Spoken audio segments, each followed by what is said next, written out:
ঢাকা-চট্টগ্রাম মহাসড়কের কুমিল্লা এলাকায় যাত্রীবাহী বাসে এবং প্রবাসীদের গাড়িবহরে ডাকাতি বেড়েই চলেছে। এ কারণে চালক ও প্রবাসী যাত্রীদের কাছে আতঙ্কের নাম হয়ে উঠেছে এই সড়ক। ডাকাতির শিকার বেশি হচ্ছেন প্রবাস ফেরত লোকজন। ডাকাতেরা অস্ত্র ঠেকিয়ে লুট করে নিচ্ছে সর্বস্ব।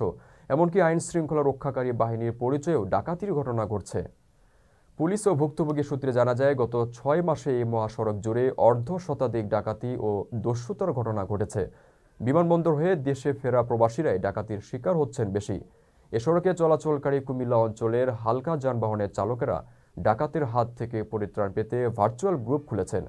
যখনই তাদের কোনো সহকর্মী ডাকাতির আক্রমণের শিকার হচ্ছেন, তখনই তারা ভার্চুয়াল গ্রুপে শেয়ার করে অন্যদের জানান দিচ্ছেন। তাদের তথ্য বলছে, গত 6 মাসে কুমিল্লার দাউদকান্দি থেকে জেলার 14 গ্রাম উপজেলা পর্যন্ত মহাসড়কে অর্ধশতাধিক ডাকাতি ও ছিনতাইয়ের ঘটনা ঘটে। তবে ঝামেলা এড়াতে অনেকে মামলায় যাচ্ছেন না। তবে আশঙ্কার বিষয় হচ্ছে, ডাকাতদের মূল লক্ষ্যে পরিণত হয়েছেন প্রবাসীরা। ঢাকার বিমানবন্দর থেকে বাড়ি ফেরার পথে কয়েকটি এলাকায় ডাকাতিগুলো ঘটছে। ডাকাতরা প্রবাসী গাড়ি লক্ষ্যবস্তু করে এক ধরনের লাইট ব্যবহার করে পেছন থেকে গাড়িতে থাকা মালপত্র দেখে নেয়, পরে পিছু নিয়ে সুযোগ বুঝে নির্জন স্থানে গিয়ে ডাকাতি করে। গত এক সপ্তাহে কুয়েত প্রবাসী এবং এক মালয়েশিয়া প্রবাসী এই মহাসড়কে ডাকাতির কবলে পড়লে বিষয়টি নিয়ে নতুন করে আলোচনা তৈরি হয়।